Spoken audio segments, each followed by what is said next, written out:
What's up, everybody? It's Aaron back again with another episode of Franchise Tag Fantasy Football Podcast. As you can see, it's not my normal cohort, Ray. It's two other fine gentlemen. We have Jordan and Kevin with us. Ray's wife had to go to the hospital for going into labor, so congratulations, you two. But we are back. This will be the Saturday episode of the podcast. We're going over the afternoon matchups, the Sunday night matchup, and the Monday matchup, along with starts of the week and a fade candidate. As always, please like, subscribe, comment, hit the share button, notification bell, and share. Let us know what you guys think. Hello, you two. How are you doing? How's it going? Thanks for having us. Congrats to Ray, and hopefully we can give you some better advice than what he's been dishing out. Yeah. Everyone gives Ray a little bit of heat for some of his takes. The Giants scored, so he's got to swallow that pill. Scored? That was surprisingly. That second kid will give him some more intel into some of his takes. Maybe, hopefully. Not scoring? Not scoring. I mean, maybe scoring once, 10 points. Maybe we were all feeling 10 to 13 games. So last night was actually, I think, fun for everyone to watch. Yeah, it was. The primetime games this season have been good so far. Both Thursdays and now the Monday. Hopefully this upcoming Monday will keep it a little exciting, but not too exciting for us, huh, Jordan? Mm-hmm. True. Yeah. Hopefully it's a blowout. So Jordan's also a Packers fan. Kevin, he likes to rep the Niners. You know how it goes. But we all play. Who knows? You guys might get that lion scare like we just had this last week. Maybe, man. Maybe. But these guys are also in our keeper league with me and Ray. You hear us talk about it all the time. They are two members of it. You have the defending champion in Jordan, and Kevin, you place third, correct? Correct. All right. So they're pretty knowledgeable when it comes to fantasy football. Jordan gets a little lucky more than anything, though. Trophy ain't coming back to him for a long time. So we'll see how it goes. I'm interested in seeing how many people leave when I win it again. Oh, we can't have another 10th place quitter. You're just going to kick me out the league. No, we can't kick out a co-founder. But so let's recap Thursday night's game. The one takeaway I had, and I was on tilt because I own him on my team. Let me know what you guys think. Antonio Gibson. What is Scott Turner doing? And why is J.D. McKissic on the field so much? Nobody knows. Good in tandem answer. I think he looked good. He gave him a little bit of speed. And just a different style running back. I think little change up. I think more than anything, he's looking at prolonging Gibson for the rest of the season rather than throwing him to the wolves and hurting himself by week 8. Yeah, I mean that's fair. You look at it, his line's not bad, but 13 carries for nearly 70 yards, over 5 a clip.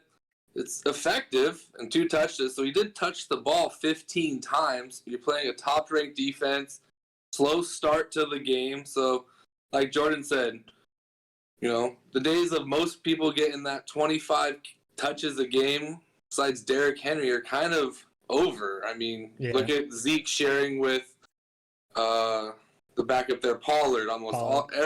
These top talent guys that 5 years ago would be, 20 to 30 touches. We see injuries everywhere too, so it's probably the coaches are like, if you have a guy, get some rest. I don't know.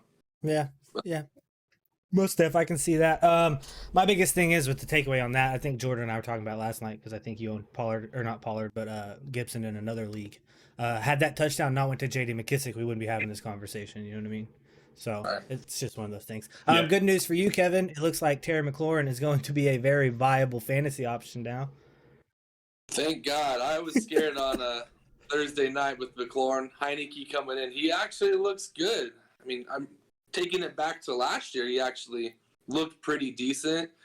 I don't know if you guys saw today, though. They were posting some of his crazy in-the-lab NFL gym workouts where he was really after it all offseason. No one really knew.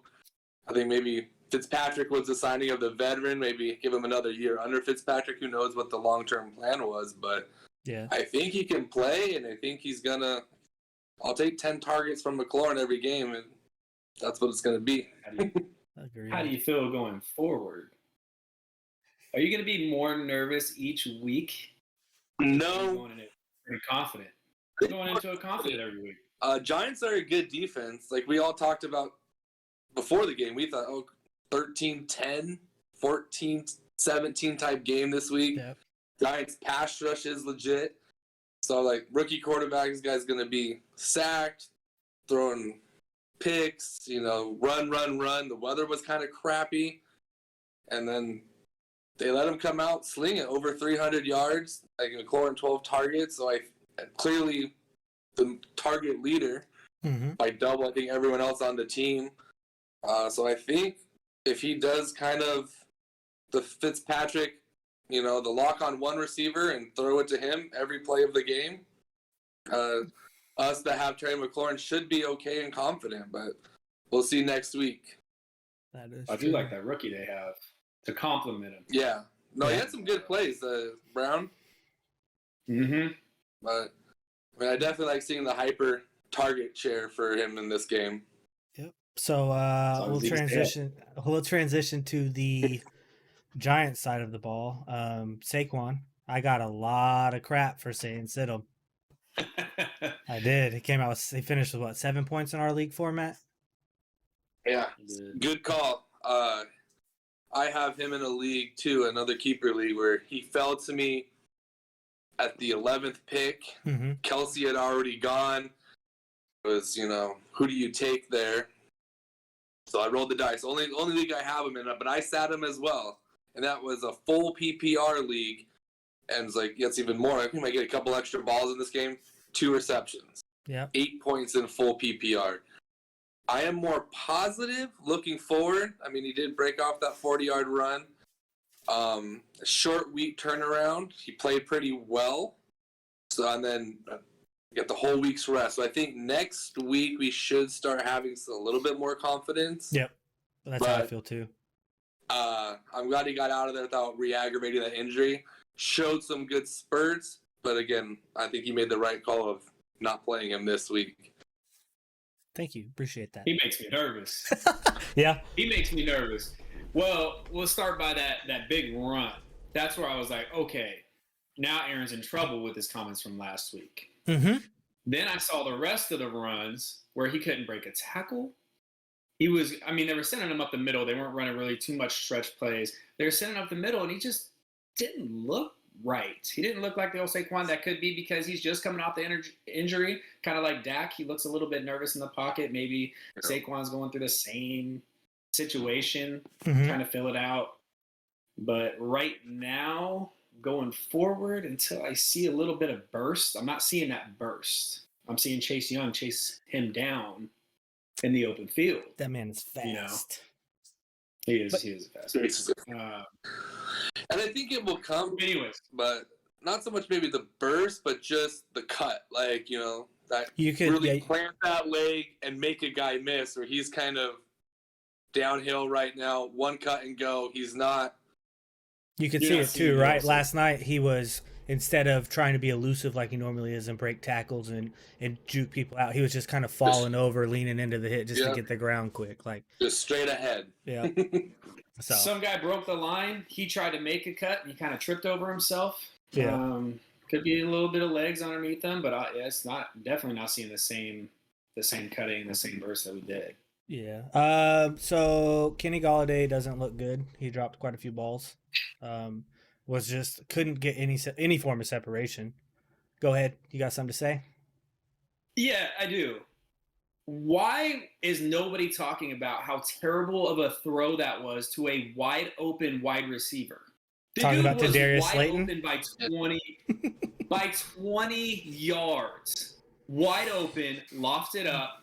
Even if he has to sit underneath it, he gave him literally barely a chance where he could try to tip it back to himself.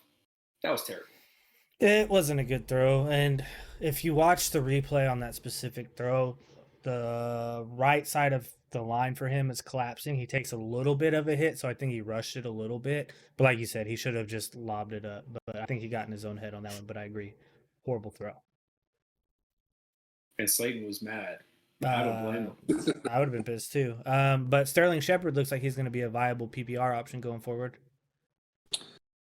He does. I picked him up in our league set him on the bench just to see if the volume continues. It looked like it's going to. Now there's talk about, no Evan Ingram and Saquon's not that effective in the passing game yet, but Shepard, again, 10 targets. Yep. So any kind of half point or full point PPR, that's a solid flex to wide receiver 2 rolling into bye weeks if this volume keeps up. And hopefully it does.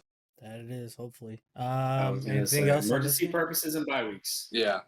There's definitely going to be the weeks, he's going to get. I'm not putting him in over anybody else at this time.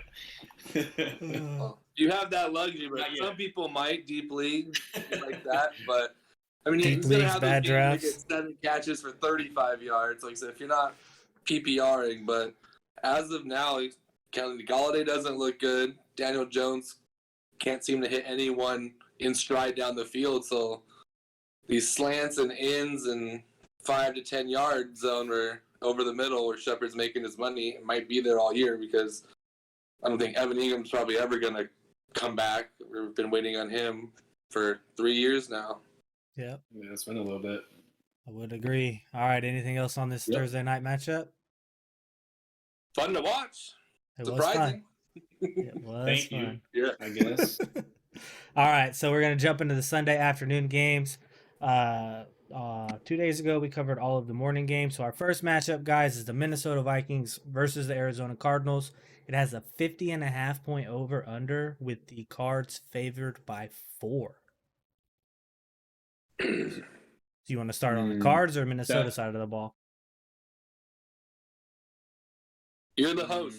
You want me to pick? All right, you go for it. We're starting Minnesota side of the ball. Toughest game of the week, I think. I do think this is the toughest game of the week. To call or to pick? If you're doing to pick. So you don't know if that was really Minnesota last week. You don't know if that was really the dominant side of the Cardinals or Tennessee just doesn't know how to contain anybody because Murray was running around. Looked like he was just playing with them half the time. So I think the Vikings do a better job on containing a running quarterback. I mean, how much can you really do containing Murray? But they do a better job than what Tennessee will. Other than that, that's tough. You're going 2 offenses and you're hoping that Kirk Cousins doesn't get sacked all game. That's fair. So we're all in agreement. Start your cooks. Yep. Yeah, taper expectations because the Cardinals line is nasty, and they don't need us in the house. So I definitely start him, but don't expect him to get 20. Yeah, I'll take that. Keep him 12 to 15. I think this probably hits the over. In the game-wise, Cardinals, the Chandler Jones and for looking at the last game, Titans, I think their left tackle went out of the game. You watch, they moved him around the D line until that guy went out, and then it was ding, ding, ding. The rest of the game with the 5 sacks came. So hopefully Minnesota has a little bit better O-line, but I would start everyone: Thielen, Jefferson, Cooks, and then obviously the Cardinals. You're gonna start Hopkins. You're gonna start. I would even start. Don't say AJ Green. Not AJ Green. Okay. The running Christian back, Kirk? not Chase Edmonds. Connor. James Conner. Connor was in there on those goal line carries. He was before that penalty, first and goal on the 1 or 2 before the false start. He was that goal line back. Chase Edmonds had a lot of nice play. I think he's going to be the volume play. But I could see Connor. He looked like they were going to be the goal line type back there for a while. So I would start everyone but AJ Green, or maybe Christian Kirk did that last year too. A few big flash games that disappear. I'd be weary with him. Yeah. But your big pieces for most of the teams I'd start, and I think this hits the over. I think this will be a lot of scoring on both sides. I think Minnesota will be better than what they did, and I don't think Arizona is as good as they look defensively against Tennessee. I agree. I'm starting Cook. I'm starting Jefferson. I'm starting Thielen, but I'm tempering expectations. Unlike you, Jordan, I'm flip flopping like your Cook to Thielen. I don't think he necessarily scores this week, but yeah, I'm starting Hopkins. I'm starting either one of the running backs. If you're in a deeper league, I would start James Conner, like you were saying, just strictly because the goal line work, like you're talking about. And then I don't know if I'm taking a flyer on Christian Kirk this week, but I might on Rondale Moore in a deeper league. I'm not sure, Yeah. guys. In a dynasty league I actually picked up the KJ Osborne, 9 targets. Oh, yeah.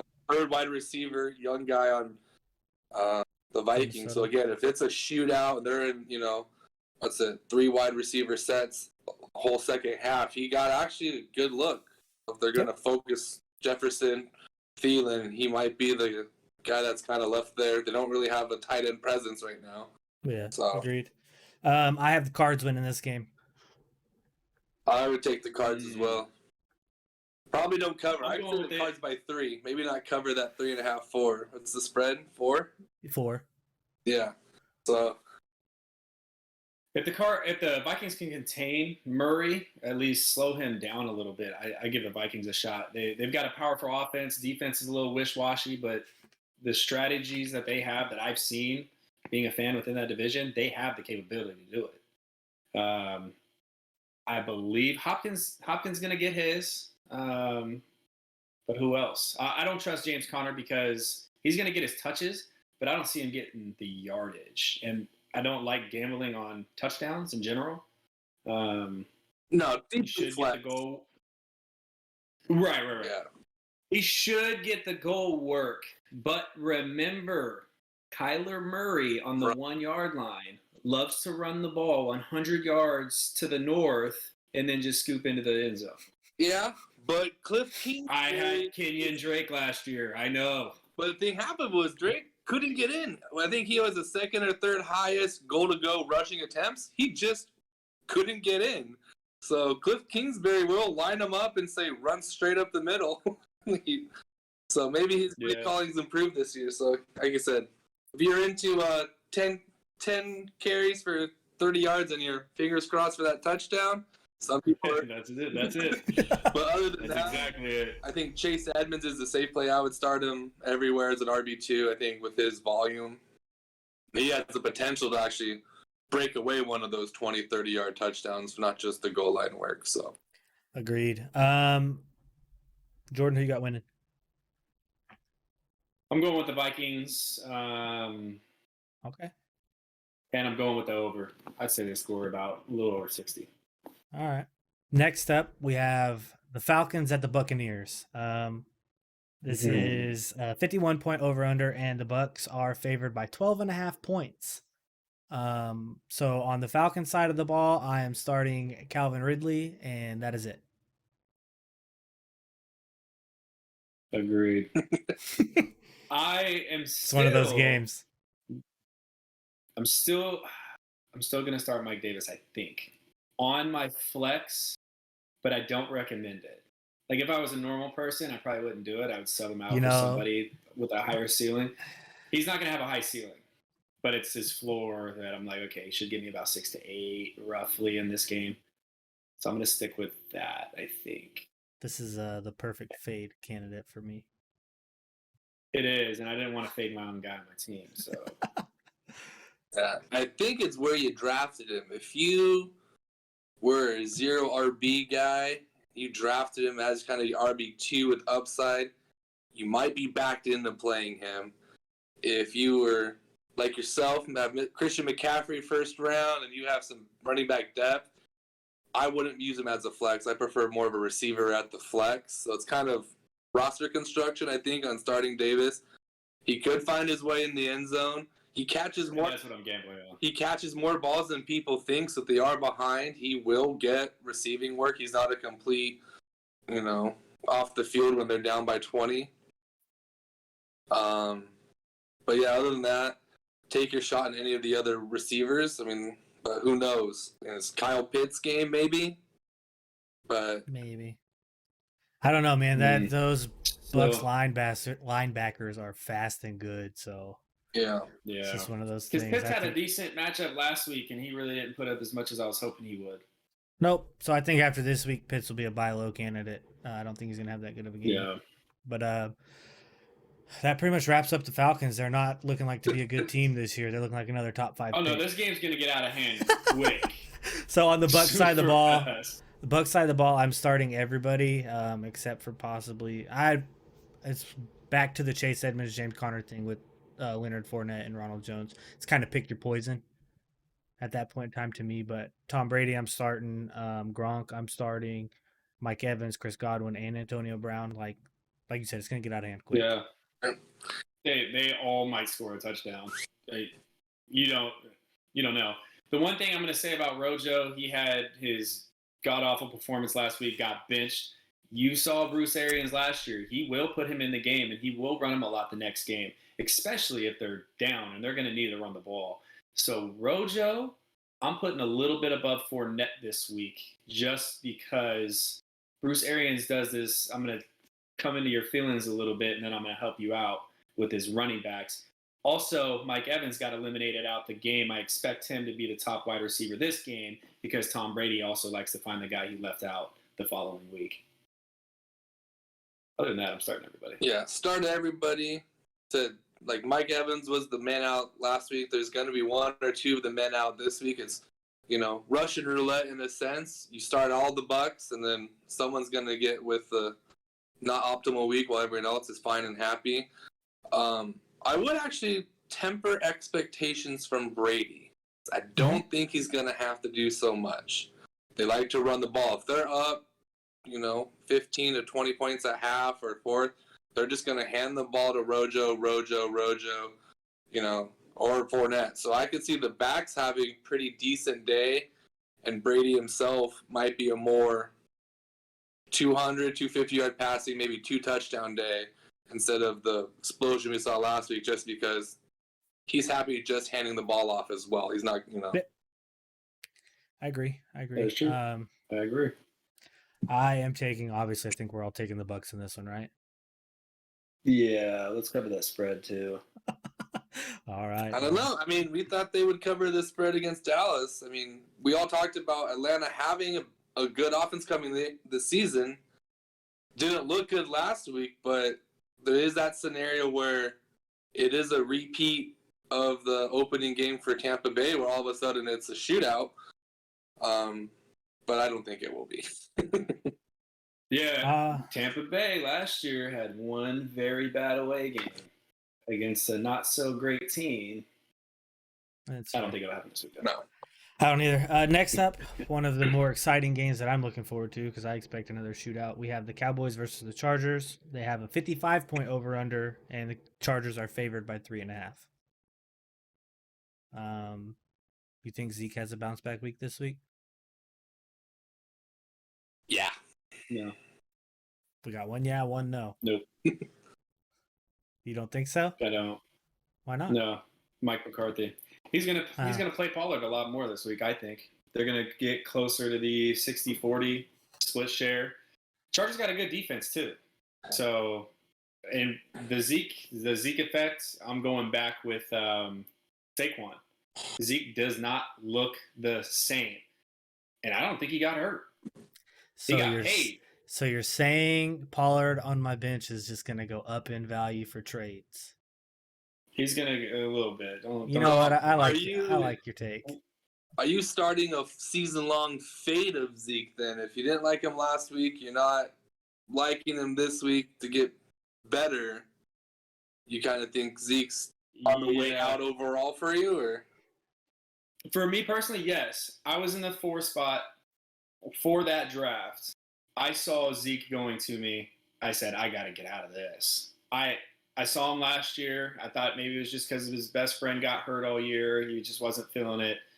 He came in looking the exact same week 1, and whether that's him or Mike McCarthy doesn't work out for running backs in general. So I would just get rid of him and Pollard, to be honest. It's hard. I was looking for a bounce-back season this year. He looked good, Hard Knocks, looked a little faster, dropped some weight. First week, tough game script. You're in that shootout, obviously, coming back, throw.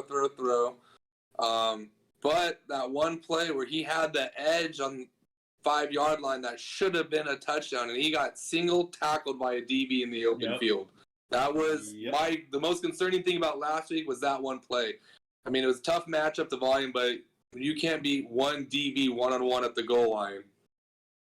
But that said, I do think he has a better week this week. Probably scores this week. I'm taking the Cowboys in this game over the Chargers. The Chargers didn't look what I thought they should look like last week. Yeah, Washington is a good defense, but we just saw the Giants put 30 points up on them. So you would think the Chargers were all supposed to be a lot better than the Giants offensively. So yeah, I think it's going to be a shootout, but I think that Dallas might pull this one out. Yeah. Except that is Dallas, and they love to do that thing to their fans. we give them hope and then rip it away in the last minute and a half. Yeah. Yeah, That's but what I love about that. Oh, John, sorry about you, buddy. Oh, no, don't do that.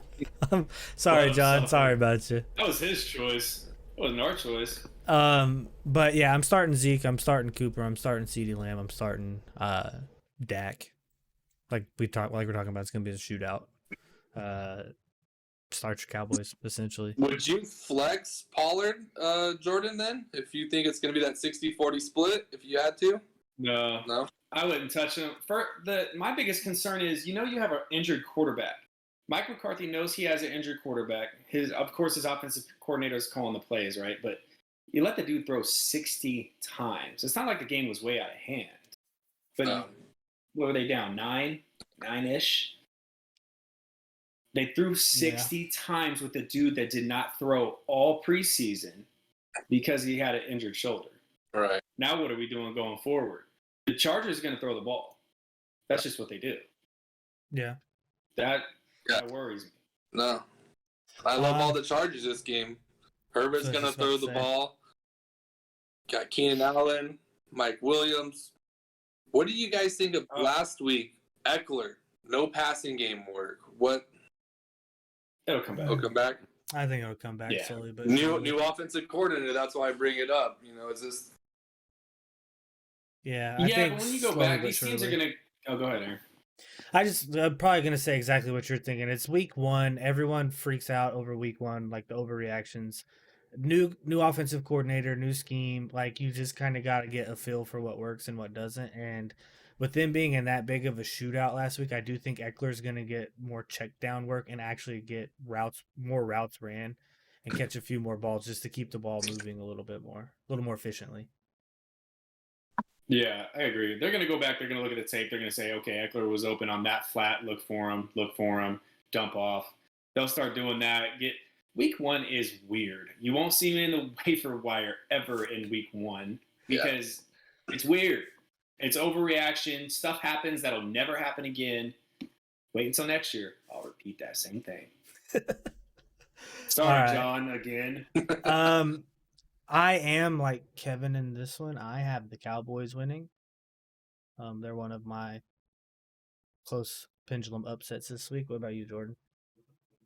I have the Cowboys winning. I think the Cowboys will win that division. And the fact that the Chargers could barely squeak out a win against a football team that had a backup quarterback, not too bad, still a backup quarterback. For a game where, the football team An didn't throw that unprepared backup much. quarterback, Yeah. not like off the bench. It was weird.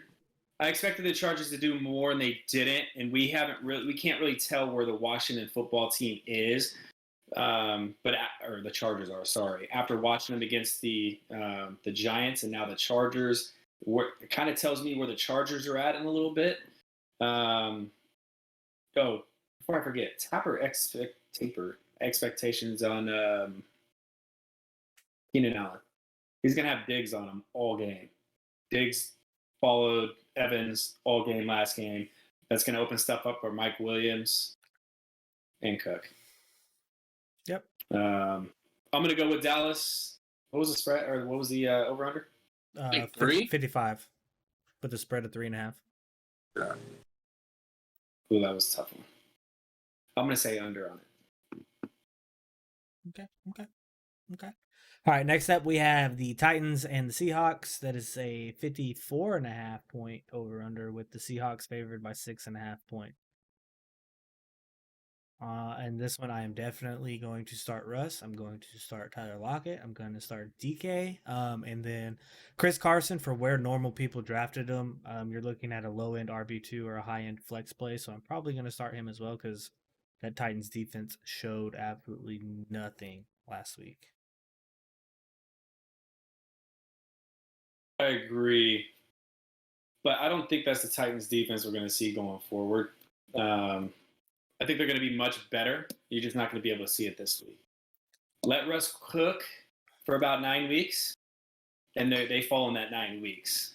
So Lockett, Metcalf, Carson, give him the starts. Tight end, Everett, I'd say sit him this week. Think so? I think if you have no other options, because we know how the tight end landscape is, you could get away with playing him. Right. Yeah, Russ does throw touchdowns to tight ends, so he does target his tight ends, in probably inside the 30, maybe not the red zone per se, but probably definitely inside the 35. He'll get those tight ends involved. I think everyone's real question is, what's Tennessee? Everyone thought, oh, Tennessee winning AFC South, which that's not hard to do, but definitely a deep playoff contender. Had them up there with, the Bills kind of maybe giving Kansas City a run in the playoffs. But what happened last week, not just defensively, but offensively, new coordinator, Derrick Henry was nowhere to be found. No Derrick Henry, no play action, which was the bread and butter of their passing game.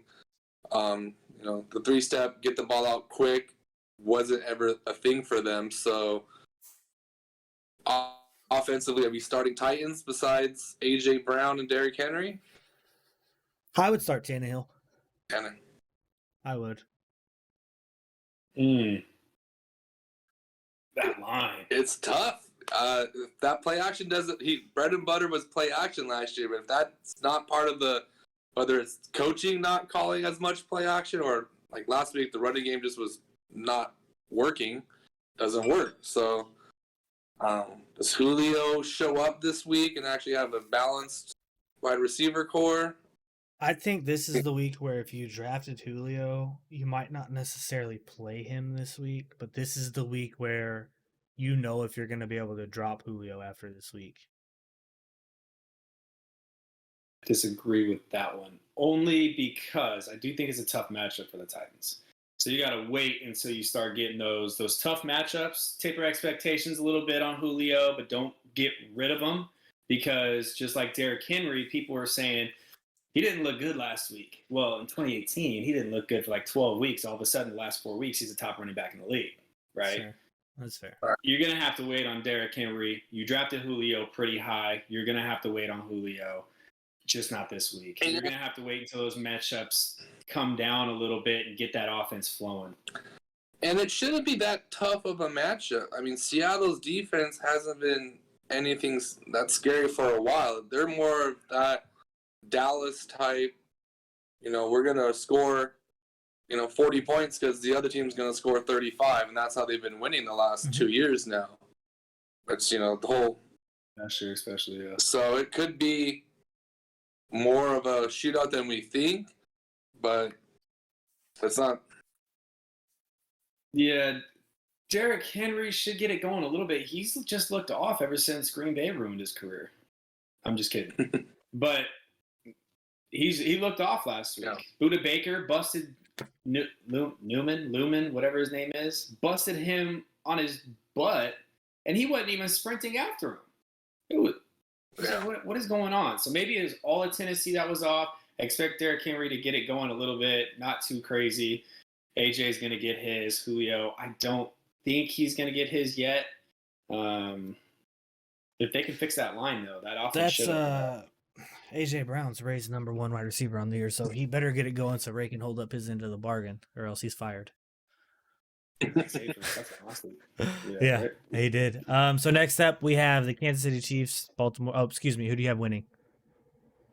I have the Seahawks. Yeah, Seahawks.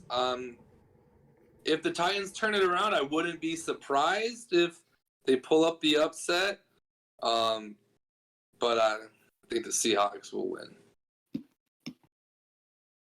Tough matchup is never the Seahawks personnel. It's the 12th man. Come on now. Gotta get it. Seahawks win. They're not going to cover the spread, though. All right. I feel that. Yeah. Next up for the Sunday night game, we have Kansas City Chiefs versus the Baltimore Ravens with also another 54.5 over-under, and the Chiefs are favored by 3.5. That spread doesn't seem like it's quite big enough for me, especially looking at the Baltimore defense. Marcus Peters going down with the season-ending ACL, I think, definitely hurt that defense to be able to take away the number one target from the opposing team. Lamar Jackson, he's going to get his just strictly because of rushing ability. He had some pretty decent throws. Looked like he might have taken a little step forward in the passing game. Nothing crazy, but he still has that case of not setting his feet and pointing where he wants to go, so the ball kind of sails on him. But yeah, I'm starting my Lamar Jackson. If you drafted him, you got to start him because Mark Andrews was the 4th or 5th round pick for you this year. And outside of that, I don't think I'm starting any other Ravens. You could give one Ravens wide receiver a flyer at the flex if you need to. You're just going to have to choose which one. I couldn't tell you. Sammy Watkins this past week won, so you might as well go with Hollywood Brown. I was about to say, Sammy Watkins is done for the year now, dude. He's done for the year. Yeah, you can go ahead and drop him. He got you your 50. No, but they're going to have to throw the ball. They're not going to be able to run the ball all game. Mahomes is going to torch that defense. It's not going to be pretty. It's not going to be 3-point spread. Chiefs might cover 55 themselves. The Raiders lit them up. Come on. Yeah. And they lost themselves the game twice. So after last week, the Tyson waiver wire blitz, lucky that was before week 1, so most people had him before the game. Looked pretty good. Disappointing to see how much work Murray got late in the game after Tyson playing well. Coming out, we're going to spread it all around now. Freeman's on the main squad. What is your confidence level, not just this game, but going forward with Tyson and the backfield split? The split makes it difficult for me because even Murray in New Orleans last year could have been a viable flex play in a little bit deeper leagues, your 2014, 16-man leagues. He'd be a viable flex play.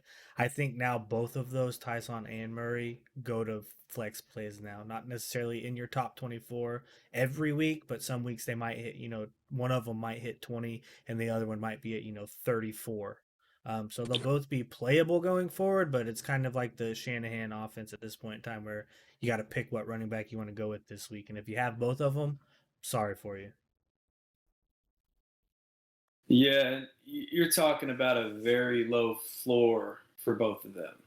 Yep. So right now they're at the bottom of my bench. I don't know what the Ravens are going to do. I don't trust what they're going to do. Lamar's going to be the leading rusher anyways.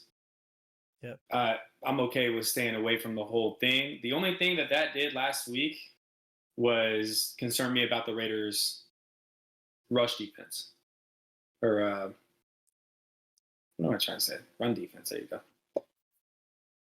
That's the only thing I'm concerned because he lit him up right down the middle multiple times. Yeah. Not touched. Yeah, like I said, I was lucky enough to get Tyson, played him, did okay. To me, he looked like he had a lot more juice. I mean, Murray got that touchdown, but he was 10 for 29, and then that late time work. So I'm hoping for the upside of Tyson, but like you guys said, I went 0 RB most of my leagues this year, just the way it fell. I had, 9, 10, 11, 12th pick in most leagues. Mm-hmm. So I'm hoping he becomes at least a solid RB2, but I feel he borderline RB2 flex for now. And we'll see how it goes. Yep. And then Chiefs side of the ball, obviously you're going to start Patrick Mahomes, excuse me. I'm starting Clyde Edwards-Helaire if I have him. I'm starting Kelsey, obviously, and then I'm starting Tyreek Hill. Basically firing them all up. Yep. Yeah. The Ravens couldn't stop Waller, and they double teamed him 75% of that game. There's no way they're going to be able to stop Kelsey. And they have to defend over the top, which they weren't doing against the Raiders. They were not defending over the top. They have to this game. Yeah. That's just going to open up the middle of the field. It's going to be a disaster. Yeah, I don't understand how they It's come up not with the gonna be 3.5 point spread on this, but No. I agree. I'm taking the Chiefs. I'm taking the over, and I'm taking the spread. Taking all of the Chiefs that I can get. All of them. Yeah. Exactly. Weird week. What I'm interested to see, though, is the Clyde Edwards-Helaire workload. Total workhorse last week, which a lot of us last year weren't happy with his workload splitting and some of the injuries. So if he keeps that up, I think we're going to be more confident the rest of the season of he was probably actually worth maybe more of a second-round pick than the third round that most people picked him up in. Yep. So hopefully they're up by a lot and he keeps playing. But that's one thing I'm looking for outside of just, okay, they're going to start your starters. They're going to put up mad points to see if it continues as he being the number one show on goal line work, on all that stuff where they were taking him out last year and putting Darrell in and some of the other backs that picked up McKinnon. So as long as he keeps that 80% share of the backfield, I'll be really happy to see going forward. Agree. We have some breaking news coming in. Peyton Barber is a starting running back for the Las Vegas Raiders this week. Well, I saw what happened to Drake. I mean, I saw Jacobs this morning was out, so everyone went and picked up Drake. So what?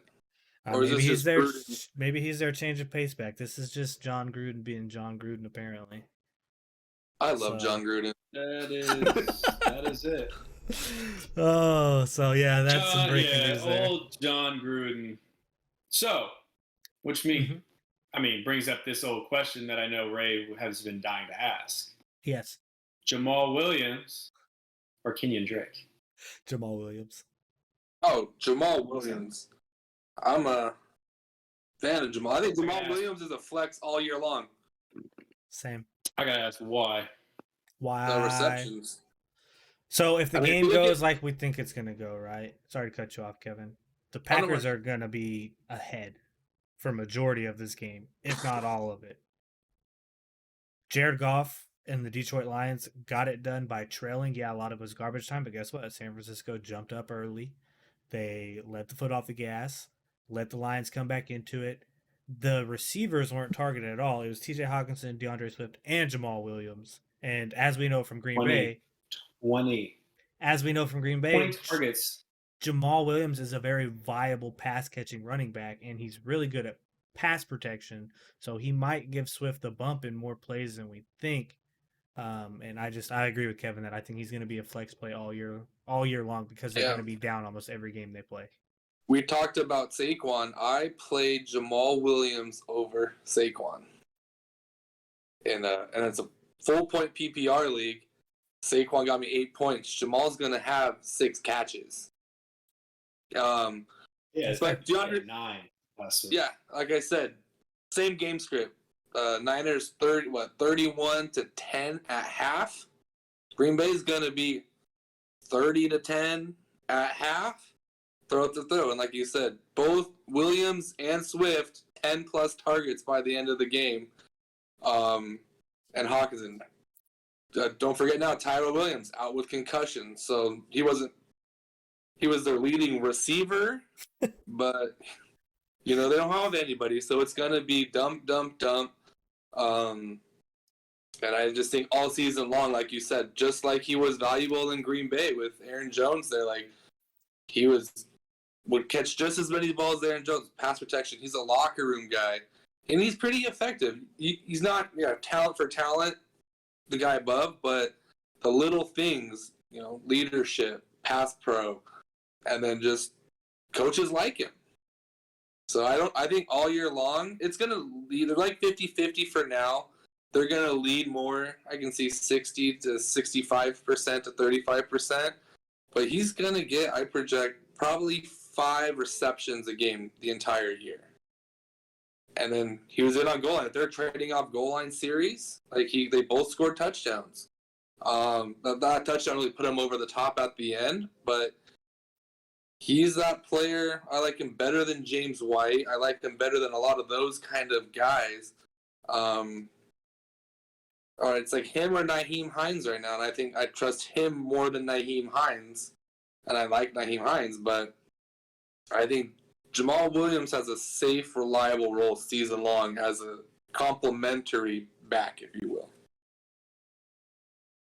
I'm going to say this week I'm going with Drake, and I think Ruben will agree with me because we both believe that Peyton Barber is not the guy going forward. It's going to take him to run into his lineman one time, and they're going to put him on. Drake's going to get the ball 20-plus times this week. Jamal still has to split, and I do not believe, unless the Packers are up by 50 points, I don't think it's going to be a 20-target game for the running backs again, unless they are up by a bunch and they pull back like the Niners did on defense. Give that 5 yards and under. I would take Jamal's 10 touches, which 5 would probably be receptions, versus the Packers over Drake's 20 carries against Pittsburgh. Agreed. I'm still going with Drake based on volume. Okay. Based on volume. I know he's going to get it. It just takes one. He needs 1 out of 22. Jamal needs 1 out of 10. All right. $10. Williams outscores Drake this week in our league setting. All right. Okay. I got you. Shake, whatever. I'm down. Deal. Yes. Board bet. Got it. All right. Yeah. So on the Lions side, obviously, I'm going to start Hawkinson, and then I'm going to flex both running backs. I don't think either one of them are necessarily worth a RB1 or RB2 slot. You probably have someone better on your team. Let's be real. But yeah, that's why I'm starting on that side of the ball. Yeah. What about Goff? No. Or no? I mean, he ended think up with what? Yeah. 302, 303 versus the Niners after all that garbage? Yeah, I think there's 2 passing touchdowns available to be had. 1 to Hawkinson and 1 to one of the running backs. And I think they run another one in. So. Maybe. I don't know. Jamal, I still like Jamal. I just like Drake a little better this week. I think Jamal's the better running back right now. Hawkinson, that's it. Yeah. Hawkinson's going to get the work. Packers suck against tight ends forever. They can never figure him out. He's going to let him up. Yeah. Right. And then Packers side of the ball, starting Rodgers because he's going to be a man on fire. I'm starting Devontae because who's going to catch all of Aaron Rodgers' targets? Devontae. I'm starting Aaron Jones. I might look at starting Robert Tonyan. Just depends. And then outside of that, I'm going to wait. I don't like it, but you have to. Yeah. He historically has good games against the Lions. That's the only reason I would agree with it. Other than that, I wouldn't touch Tonyan this year because he's too TD reliant. And I do not play fantasy football by looking at touchdowns. You got to look at everything else. Agreed. So and then I'm not touching on Tonyan this year. But draft capital, people drafted him in what? He was going 7th through 10th round, dependent. Roughly. Yeah. So, and I'm not touching MVS or Lazard this week. I know MVS had a huge target share last week, but the game we saw how it went, it was bad. And I want to see another week from MVS just because as a Packers fan, I have horrible nightmares of him dropping deep bomb dimes that could go for touchdowns. Even if he has a big week, I still don't trust his floor to where I would start him. Probably ever. Him and Lazard are the same fantasy output. Yeah. Kevin, you putting your hate away for the Packers this week? Yeah. No, he's not. I said, playing in the league with you guys, a bunch of Packer fans. In one of my other leagues, it really pained me when Aaron Rodgers fell to me in the 8th round as the 10th quarterback off the board. Couldn't pass up on the value, except I've never been a Rodgers guy. I was hoping he would retire this year. So I was like, all right, it hurts me having me on his team. I'm like, okay. And then he gives me 1 point last week. So I'm sitting there this week. All right, bounce back game. Let's go. As you all say, he's a very bad man. So I'm in for the ride. You're the reason. The Aaron Rodgers You're the issue. experience this year. So I agree. So he's too good. For all the For all the listeners out there, this is 49er hates because Mike McCarthy was the offensive coordinator of the San Francisco 49ers when Aaron Rodgers slid past them back in that draft, 2004 roughly. You know, he fell from the first overall to the 24th pick. Yeah. Maybe the third. But No, he's a great It was the quarterback. fourth. it could have been his. He's just not my guy. He's a great quarterback. I've always given him that. All the other stuff, I'm like, he's kind of just a whiner to me. I think, whatever.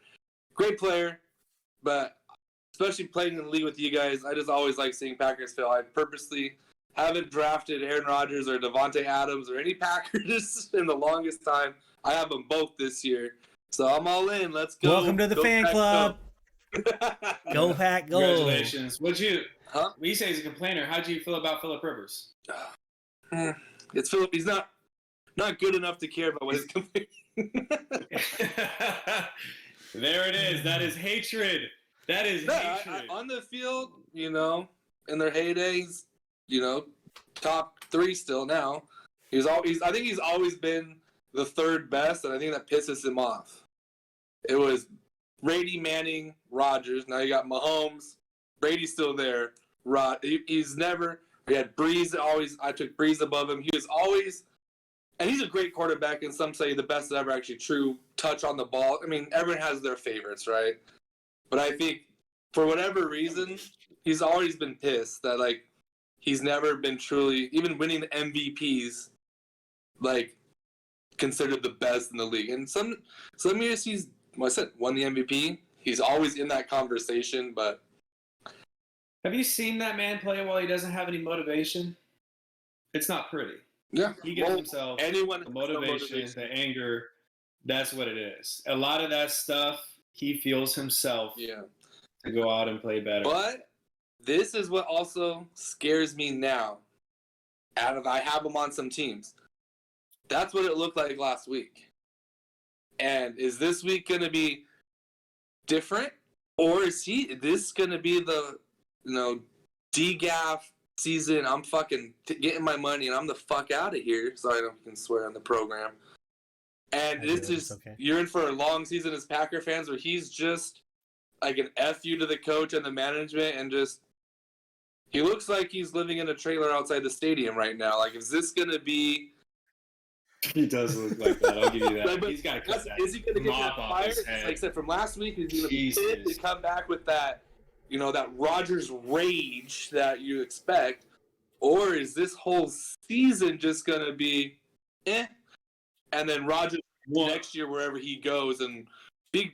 So that's my only concern. Lions he should handle, but season long, is it going to be more of a whatever? I mean, realistically, historically, we'd never handle the Lions. We beat them barely. That's fair. That game we went to, me, you, and Ray and Riley in October, man. We'll see. Like I said, and I'll actually be there in 2 weeks. I'm going up to Levi when Rodgers comes back. So primetime Niners Packers, I'll be there live. So we'll have. Please. He doesn't play good in hot weather, okay? There's one. The second one, we heard this 3 games last year. What's the third one? He's not going to hurt his trade value for next year. Teams won't want him if he does this. He's going to be everyone's going to want him. I'd want him. I'm saying I'm going to be there. I'm going to be there to see him live. Is what I'm saying. I'm saying if you think he's sabotaging, F the coach, F the manager, what's it going to take for a new team 3 games in to him say, F you guys? You know what? I'm actually done. Not sabotaging. No, all right, boys. He's not going to. He gets pissed, internal rage, and he dwells, and that brings out his fire. Is what you were saying. We got to get through this one. He's going to not sabotage, but he's not going to reach that point where he's that focused. He's just going to play each game for each game. And like I said, he's probably not going to be very much more motivated each game than he was last game. We'll have better games because he plays weaker teams. But last year was a whole revenge tour, and look what he did. I don't think he's going to one game, like he said in his interview. Well, it's 1 game. Meh. Yeah. He knows he has the Lions this week. So I would love him to be. I need him to be last year's Aaron Rodgers, pissed at the world, light it on fire with 50 touchdowns. Yeah. But he might not. He might just be content with the situation. And Aaron, spell out relax for him real quick. ELAX. No, but yeah, so we got to get moving, guys. 48 Let's point start over with the under. 48 point over under. Packers are favored by 12. I'm taking the Pack. Agreed. I'm going the over for sure.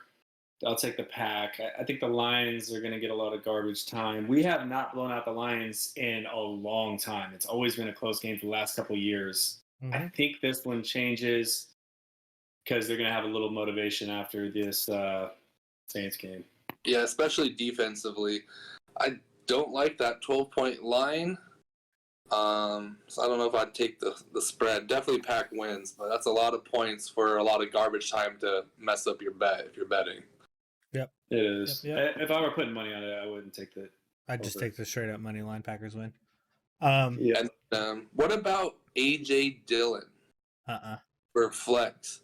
If they are up big, well, I mean, yeah, you saw that's fair, but 6th round draft pick rookie did last week running the ball on these guys. Aaron Jones over 100 yards on the day, easy, I think.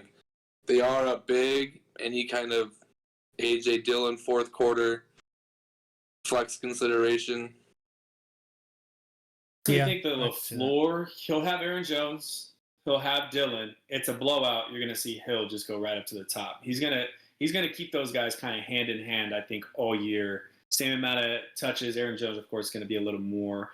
But you're going to see more of Hill, I think, if the game gets to that. So I don't trust Dillon this game. Fair. All right, boys, we got to wrap this one up. So let's get into our starts of the week. Kevin, we will start with you. Who is your quarterback start of the week? Justin Herbert of the Chargers. I think this is another shootout with Dallas. And like I said, I'm taking Dallas in this game. Chargers didn't look that good last week, so I think this is going to be a big keep up, and they're going to throw. Jordan. I got Russ. He's playing the Titans, but it's the first half of the season. Let Russ cook. A lot of points are going to be scored in that game. I don't think the Titans can stop him. He's a mobile quarterback, just like Murray was. Falls in line. Gotcha. And Murray was the number one quarterback last week. He was. And I am going the opposite side of the ball from Kevin, and I'm going Dak Prescott of the Dallas Cowboys. Like you said, I think it's going to be a shootout. I think it's going to be throw. We saw it last Thursday against the Bucks. That Dallas secondary, they have one decent player. The rest of it's kind of in shambles. So I do think it will be a shootout. Moving on to the running backs. Jordan, we'll let you start this one off first this time. I'm going with the rookie Najee Harris because My man. He went against the Bills defense. He did not look good. Hasn't really looked good in the preseason, but like the Ravens' new rookie running back, right, just kind of lit him up a little bit. It was unexpected. I feel like Najee Harris is going to be at home, not away. It's going to be at home against the Raiders defense that kind of suspect against stopping the run. So I'm going to go ahead and start him this week and expect him to have a good game. Agreed. Kevin? I'm going to go with Melvin Gordon on the Broncos, getting a Jaguars defense that Ingram just ran all over for. Do you have Javonte Williams there? So either one of them I would start, but I think Melvin's still going to be the starter and the lead in this backfield. Again, probably gets a touchdown. You're looking probably 80 to 100 total yards because you will catch some passes. Agreed. And then I was on the fence with Najee Harris, Jordan, too, so I'm glad that I didn't pick him or else we'd be doubled up. But I am taking Jonathan Taylor from the Indianapolis Colts. As you saw last week, they have the Rams this week at home. David Montgomery kind of manhandled the Rams there last week, so I'm kind of interested to see how Rams run defense is going to go. And then outside of Jonathan Taylor, you have Carson Wentz, but who do they really have to throw the ball to? So I do think they're going to have to run a little more than expected in this game. A lot more. I don't know if you guys saw this morning that Pittman and Paris Campbell both might miss this week as well. So it might just be Zach Pascal and the running backs. Zach Pascal is a good DFS flyer, if that's what that sounds like to me. But it definitely sounds like a Jonathan Taylor 25 touch game if that's the case. Yeah. Good call. All right, let's and Ray, he texted me his starts of the week. He wanted to start Miles Sanders this week against San Francisco, and he basically said just look what the Lions defense did to the Niners. So Miles Sanders would be Ray's start of the week this week. And then for wide receivers, you guys want me to start this one off? Yeah. All right, wide receivers, I am going Cooper Kupp. Him and Matt Stafford appear to have a great connection. Cooper Kupp has always been what I feel a very, very good asset. And a lot of people, if you're like me, you might have him on a team where you have two other wide receivers ahead of him, possibly a third where he might be a flex consideration. So this week, I'm telling you, go ahead and just fire up your Cooper Kupps because he is going to get fed quite a bit of targets. Nice. I'm going to I'll say watch him. Watch that man because the Bears forgot about him one time, and that was a lot of his points. Watch him going forward. I think he'll be all right, but just keep a close eye. My favorite part about it is they run him out of the slot in the red zone, so it helps. They do. Yeah. Anyways, go ahead, Kevin. Sorry. No worries. I'm going to pair up my quarterback pick with Mike Williams. We brought Jordan talked earlier. Diggs is probably going to shadow a lot of what's his name? Keenan Allen. Keenan Allen. So Mike Williams, we've been waiting for the volume all last year. Big play guy, 3-4 targets for 80 yards. Last week, 11, 12 targets. So if he's hyper-targeted again in a shootout type situation, I think he's definitely potential for one of those 30, 40-yard touchdowns. And if you have a league that gets points for long touchdowns, get some bonus action there with him. Yep, I would agree. And not to mention, a lot of people forget that he did have double-digit touchdowns 2 years ago. So he is very capable of doing it. That was Ray's pick as well. I'll just throw it out there. Ray had fired up Mike Williams. Go ahead, Jordan. I got Mike Evans. Simply because last year Mike Evans didn't have a good game. He'd go off the next game. He's got a favorable matchup. Yes, he has a whole offense full of weapons, but Tom Brady likes to play, I'm sorry for last week. Here's this week. He plays it. Agreed. He'll be a top 3. Agreed. Yeah. So we're going to throw in, per request of Ruben, a fade candidate. Jordan, you want to start with the fades? I can start with the fades. Oh, you go, Kevin. I'm going to fade all the Raiders. Last week was a fun game to watch. Peyton Barber's the starter. Don't start him. Drake, if you have to, maybe. But look what Pittsburgh's D did to the Bills. And I think, besides Waller, which the Steelers could probably cover him a lot better than the Ravens did, I would kind of stay away from all of them. Jordan, you want me to go? I'm going Mark Ingram. 23 carries. He averaged 3.3, found the end zone. I know people spent some fab on that man. He's on the Texans. They've got 15 running backs. You don't know who they're going to start the next week. That's going to be a tough one for me. He's going to be the fade of the week for sure. He was a top, I believe, 10 running back, maybe 11. He's not touching that this week. Agreed. My fade, he's been picking up a little bit of hype in the offseason and with his brand new rookie quarterback. I'm fading Laviska Shenault. He's running out of the slot primarily. He did have a good week last week, caught a tutter, but they are playing the Broncos defense, who has always been good. And with Bradley Chubb and Von Miller, I think that they get to Trevor Lawrence quick and often. So I don't think that the Jags are going to even remotely be able to put up hardly any points. Because you saw last week with the Texans, they looked like doo-doo, and I don't like Urban Meyer as a coach. So, fading Laviska. So start some fades for us, boys. That pretty much wraps it up. I don't know if Ray's wife has had her baby yet. You guys, anything else you guys need to say about that? That's what I was trying to check, and I got distracted. So, no, not yet. Has not had the baby yet. And breaking news, Ruben does agree with me. He said, no faith in Drake. I thought he was actually listening to the show, and I figured out he can't. One other shout out. Yes. This is perfect for Ray. He's got a face for radio. He's getting in his picks without even being seen on the screen. He should really think about this new career.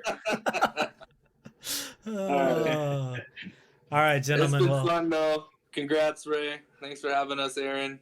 You're welcome. Thanks for filling in last minute. You Yeah. notice the background's a little. Y'all guys can't see it yet, but when you see it come out on Saturday, the background for the episode's a little different. I had to try to throw it together as soon as I got off work because we only have a 2-man screen because we can't really get fills quite often and regularly like we would need. But I got to talk to my uncle about getting us a new background made. But we really appreciate you guys stepping up for the. Hey, I got a guest over here. Stay in the month, so I don't want to clean up after them. But yeah, let me touch your stuff. But yeah, thanks for filling in last minute. We really appreciate it. But yeah, guys, be sure to hit the like button, subscribe, notification bell, share, leave some comments, give these guys some praise, let them know how they did. And until next time, we will see you guys later.